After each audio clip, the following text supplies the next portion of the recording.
अस्सलाम वालेकुम नाज़रीन, प्रोग्राम अक्स बरक्स में मैं हूं आपके साथ शाइस्ता शहजाद। और नाज़रीन, आज के प्रोग्राम में दो बड़ी खबरें हैं जिन पर आज हम बात करेंगे शो में, जो मुल्की सियासत पर भी बड़ा गहरा असर डाल सकती हैं आने वाले कुछ दिनों में। तो सबसे पहली बड़ी खबर यह है कि इलेक्शन कमीशन ऑफ पाकिस्तान की जानिब से सुप्रीम कोर्ट में दायर करदा नजरसानी दरखास्त है। इलेक्शन कमीशन ने 12 जुलाई का जो फैसला दिया था मखसूस नशिस्तों के हवाले से, उस फैसले को वापस लेने की इस्तदा की गई है इसमें। और मौक़िफ़ ये इख्तियार किया गया है कि इन्होंने आइन और कानून के मुताबिक अपनी जिम्मेदारियां निभाई हैं और सुप्रीम कोर्ट आइन की आर्टिकल 218 में मुदाखलत नहीं कर सकती। ये दरखास्त इंसाफ के तकाजों को मद्देनजर रखते हुए दायर की गई है ताकि अदालती फैसले पर नजरसानी की जा सके। और दूसरी बड़ी खबर आज की यह है कि पाकिस्तान तहरीक इंसाफ की जानिब से इलेक्शन एक्ट तरमीमी बिल 2024 जो मंजूर करवाया गया था सेनेट से, कौमी असम्बली से, उसे सुप्रीम कोर्ट में चैलेंज करना। बैरिस्टर गौहर अली खान ने ये इंदिया कल ही दे दिया था और आज भी उन्होंने सलमान अकरम राजा की जानिब से दरखास्त दायर की है, जिसमें विफाक और इलेक्शन कमीशन को फरीक भी बनाया है। और पाकिस्तान तहरीक इंसाफ ने इस बिल को गैर आइनी और गैर कानूनी करार देने की इस्तदा की है। याद रहे कि ये बिल मंजूर हो चुका है सेनेट और कौमी असम्बली से, इसे चैलेंज किया जाना है। ये दोनों बड़ी खबरें हैं जो पाकिस्तानी सियासी मंजरनामे पर बड़े दूररस असरात भी मुरतब कर सकती हैं और इन खबरों से एक नए बाब का आगाज भी हो सकता है। तो आज हम इसी पर तफसील से बात करेंगे और आज के शो में हम ये देखेंगे कि ये दोनों तब्दीलियां मुल्की सियासत पर किस तरह से असरअंदाज हो सकती हैं। तो आइए प्रोग्राम का आगाज करते हैं और इस हवाले से पहले हम माहिरीन की राय ले लेते हैं, क्योंकि कल भी हमने मुख्तलिफ सियासी जमातों के नुमाइंदों से तो बात कर ली थी, लेकिन आइनी और कानूनी तौर पर ये कहाँ पर फॉल करती हैं, आगे चल के क्या हो सकता है, इस पर राय लेना भी बहुत ज़रूरी है ताकि आपको आगाह भी किया जा सके इस हवाले से। तो शो में हम सबसे पहले वेलकम करते हैं मोहम्मद अहमद पंसूटा साहब, हमारे साथ मौजूद हैं, एडवोकेट हैं ये। अस्सलाम वालेकुम अहमद साहब। जी वालेकुम। Welcome to the show sir. जो बातें मैंने की हैं ये बड़ी टेक्निकल हैं, आईनी तौर पर इनको समझना सबसे पहले बहुत ज़रूरी है, इससे पहले कि हम किसी भी सियासी जमात की, किसी सियासी नुमाइंदे की राय जानें। तो आप क्या समझते हैं कि ये जो बिल मंजूर हुए हैं सेनेट से, कौमी असम्बली से, इस तरमीमी बिल के हवाले से इनकी क्या हैसियत है? क्योंकि 12 जुलाई का फैसला हमारे पास पहले से मौजूद है अदालत का। अब ये बिल मंजूर करवाया जाना क्या माजी से लेकर आगे इम्प्लीमेंट होगा, या इसकी कोई कानूनी हैसियत होगी नहीं उस तरह से? देखिए जी, इस बिल के अंदर ये कहा गया है कानून में कि इसको वो रेट्रोस्पेक्टिवली इम्प्लीमेंट करना चाह रहे हैं, यानी कि इसका जो नफाज है और जिसका इतलाक है जी। वो बैक डेट से होगा। अब इससे समझने वाली बात यह है कि पार्लियामेंट का इस्तेकाक है कि वो कोई भी बिल पास करे और कानून बनाए, हम्म। लेकिन साथ साथ किसी भी कानून के तहत किसी ऐसी जजमेंट को अंडू नहीं किया जा सकता जिसमें आइन की तशरीह की जाए। वैसे 2/3 अक्सरियत से आप किसी भी पार्लियामेंट के कानून को स्ट्राइक डाउन कर सकते हैं, लेकिन यहाँ पर पहली बात है ना तो 2/3 अक्सरियत है, दूसरी बात है कि 2/3 अक्सरियत से भी आप किसी ऐसी जजमेंट को स्ट्राइक डाउन नहीं कर सकते जिसमें आइनी तशरीह की जाए। ठीक। तीसरी बात यह है कि ये जो एक्शन एक्ट की तरमीम है, मेरे नजदीक ये जजमेंट को किसी तरह अफेक्ट करती भी नहीं है, क्योंकि अगर इनका इतलाक होगा भी तो प्रोस्पेक्टिवली हो सकता है, रेट्रोस्पेक्टिवली नहीं हो सकता। एग्जैक्टली। अब आते हैं इस सिचुएशन में जहां पर अगर इसकी कॉन्फ्लिक्ट आती है जजमेंट के साथ, तो ऑफ कोर्स जजमेंट प्रिवेल करेगी। जजमेंट समझना बहुत जरूरी है कि है क्या। जजमेंट बड़ी क्लियर है।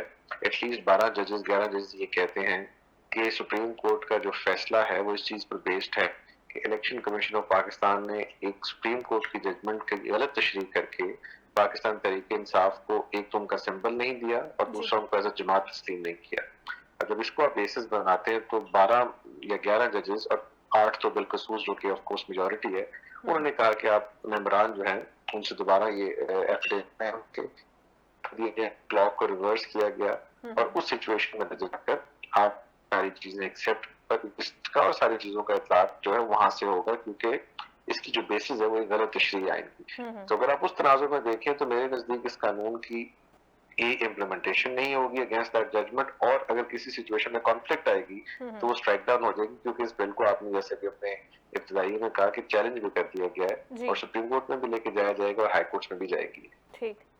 तो अब आप क्या समझते हैं कि पीटीए की ये जो दरखास्त है जिसमें विफाक को और इलेक्शन कमीशन को फरीक बनाया गया है, इसकी अगर मंजूरी होती है, इस दरखास्त को सुना जाता है, आगे बढ़ती है, तो सुप्रीम कोर्ट का फैसला कहाँ पर हम देख रहे हैं आने वाले दिनों में, और आपको क्या लग रहा है कि इसके क्या असरात होंगे?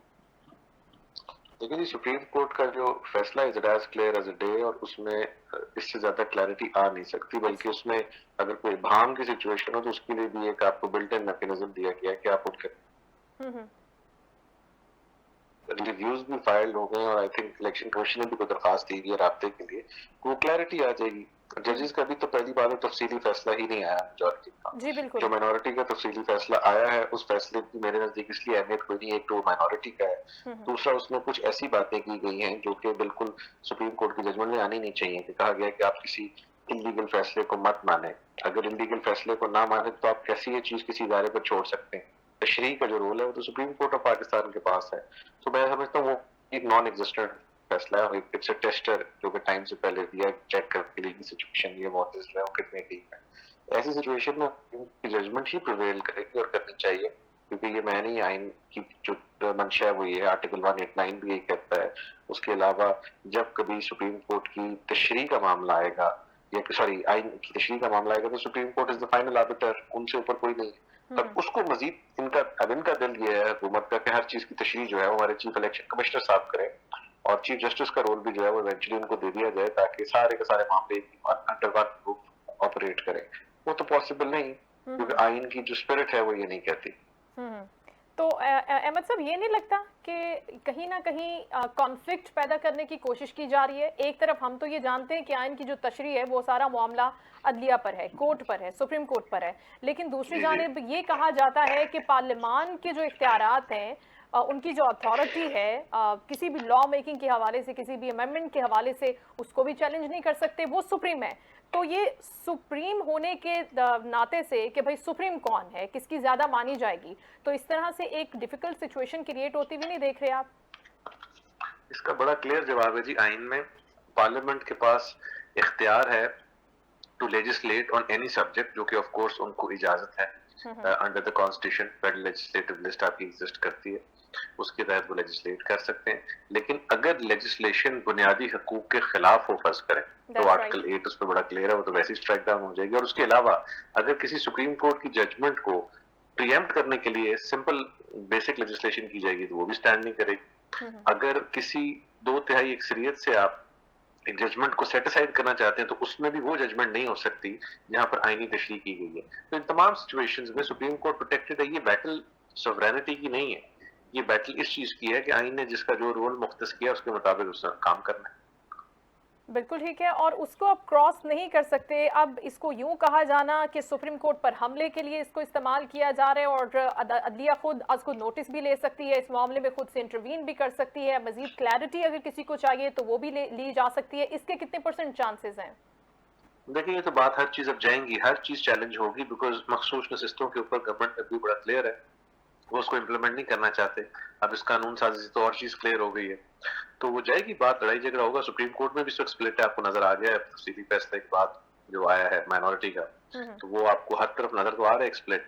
तो उस स्प्लिट को कैसे रिजॉल्व किया जाता है इवेंचुअली कोर्ट ही करें।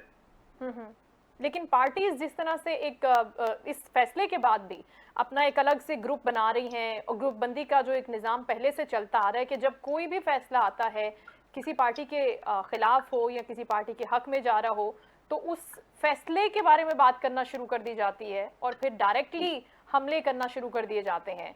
तो इसकी कितनी गुंजाइश हमारे पास कानून में मौजूद है कि आप उन जजेस को या उन फैसलों को इस तरीके से उन पर हमलावर हो जाए, बहुत एग्रेसिवली अटैक करना शुरू कर दें, चाहे वो कोई सोशल मीडिया प्लेटफॉर्म हो या कोई मेन स्ट्रीम मीडिया हो? देखिए आप अगर आइन के अंदर बिल्ट इन मैकेनिज्म्स देखें तो वहां पर आर्टिकल 2(4) कंटेम्प्ट वाला भी है। उसके साथ साथ इस चीज की भी मान्यत है कि आप आइन इसके अंदर पार्लियामेंट के अंदर कोर्ट्स की और कोर्ट्स जो है उधर की बात नहीं कर सकती जो वहाँ की तकरीर होती है। ये मैकेनिज्म इसलिए दिए गए कि एक दूसरे की इज्जत और रिस्पेक्ट करें। इन लोगों के पास आर्मीज तो नहीं खड़ी होती है, पुलिस तो नहीं खड़ी होती जो एक दूसरे के खिलाफ एनफोर्समेंट करे। सो हमारी हुकूमत जिस दिन अदालत का फैसला पसंद आता है उस दिन उनको जुडिशरी सुप्रीम लगती है, जिस दिन उनको अदालत का फैसला पसंद नहीं आता तो उस दिन पार्लियामेंट सुप्रीम हो जाती है। सो वो भी सीजनल उनकी बिलीफ्स हैं as far as the parliamentary supremacy is concerned. तो वो आजकल सीजन जो है वो एंटी कोर्ट्स है तो वो चल रहा है, और जब प्रो कोर्ट्स होगा तो प्रो कोर्ट्स हो जाएंगे। इसमें तो बड़ी क्लैरिटी है मेरे ज़हन में कि आइन जो है सुप्रीम। हाँ, लेकिन जो तशरीह का मामला है उसके अंदर क्यों डिवीजन हमें देखने में मिलती है? क्योंकि जो आइन है उसकी अगर तशरीह हो रही है, इसको डिस्क्राइब किया जा रहा है किसी भी तरीके से, कोई भी जज चाहे उसको कर रहा है तो वो उसी दायरे इख्तियार के अंदर रहते हुए कर रहा है ना, उसे बाहर जाकर पर्सनली तो उसकी कोई तशरीह को जनरेट करने की कोशिश नहीं कर रहा, राइट? आप दुरुस्त कह रहे हैं, जब बंदयाल साहब का टाइम था तब इनको जुडिशरी की तशरीह नहीं पसंद थी, फिर बीच में पसंद आना शुरू हो गई। अब चूंकि मंसूर अली शाह साहब ने कोई फैसला दिया, फिर गैर पसंद जो है वो मामला शुरू हो गया। सो यहाँ वाली बात, it's a personal choice, government as concern, लेकिन it is not a personal choice when it comes to the constitution. Constitution जो है वो सुप्रीम है, उसमें हर एक का रोल, मुख्तसर चीफ जस्टिस जो है, मास्टर ऑफ द रोस्टर्स जो है, फिर आपकी ये अब इन्होंने जो अपना खुद बिल लेके आए थे और बाद में कानून बना प्रैक्टिस, उसके बाद तो कोई कमी रह ही नहीं गई। लेकिन ये बात 100% क्लियर है मोहम्मद अहमद पनसोटा साहब कि जहां पर अवामी मफादात की बात आएगी तो वहां पर सुप्रीम कोर्ट अदलिया इंटरवीन करेगी, चाहे वो पार्लियामान में जाकर ऐसे बिल्स को पास कराने का मामला हो, अमेंडमेंट्स लानी हो, नए नए कवानीन पास करवाने हो, लेकिन जहां पर अवाम मुतासिर होगी तो वहां पर अदलिया आएगी और बात करेगी। इसका जवाब भी आइन के दिबाचे में वहाँ लिखा हुआ है कि हाकमियत अल्लाह ताला की जात की है, जी। अवाम ताकत का सरचश्मा है, अपने नुमाइंदगान के थ्रू पावर एक्सरसाइज करते हैं। इस प्रिंसिपल को जुडिशरी, पार्लियामेंट सब ने इन्फोर्स करना है। अब इस प्रिंसिपल को अगर इन्फोर्स करना है तो उसके पीछे अगर आप इसी मखसूस नशिस्तों वाला केस देखें तो उसमें आप विल ऑफ द पीपल को आपने इन्फोर्स करना है। तो will of the people judiciary enforce कर चुकी है। क्या पाकिस्तान की 1 करोड़ 80 लाख या उससे ऊपर लोग जो है, उनकी विल जो है उसको नेगेट करके आप कह रहे हैं सीटें किसी और को दे दें। अब अगर इसके ऊपर किसी का कोई व्यू और हो तो फिर उस पर क्या कहा जा सकता है? वो व्यू तो वो रख सकता है, लेकिन वो view is not in light of the constitution. और अवाम की आपने बिल्कुल बात दुरुस्त की है, जहां अवाम का व्यू आ जाएगा, जिसमें आर्टिकल 8 भी हमारा है, any law which is passed and is repugnant to the human rights, the basic spirit और the fundamental rights, it is declared void. तो वो वहां पर भी बात आ जाती है। फिर दूसरी जो टच स्टोन है वो ये है कि अगर कोई कानून इस्लाम और सुन्ना के खिलाफ ही, ऐसे कुरान और सुन्ना की मुनाफी है, तो वो भी स्ट्राइक डाउन हो जाता है। थर्डली ये है कि अगर आपकी किसी सेटल्ड प्रिंसिपल्स के खिलाफ है तो वो भी स्ट्राइक नहीं, तो सेटल्ड प्रिंसिपल्स है। अब इस पर अगर हमारी हुकूमत कोई नई जूरिस्प्रूडेंस सेटल करना चाहती है पार्लियामेंट में बैठ के, तो उसका तो हम कुछ नहीं किया। Right sir, thank you so much. Mohammad Ahmed Pansota साहब हमारे साथ मौजूद थे और उनका यही कहना था कि जहां पर फंडामेंटल राइट्स की बात आएगी तो वहां पर अदलिया को भी इंटरवीन करना होगा और वहां पर किसी भी किस्म का कॉम्प्रोमाइज़ नहीं किया जा सकेगा, चाहे वो पार्लियामान से मंजूर शुदा फैसले हों, बिल्स हों, तरमीम हो, लेकिन यहाँ पर जो सुप्रीम कोर्ट का फैसला है वो आइन की ऐन तशरीह के मुताबिक है। इसी पर मजीद भी हम बात करेंगे मुख्तलिफ अपने मेहमानों के साथ। यहाँ पर वक्त ब्रेक का, स्टे विद अस।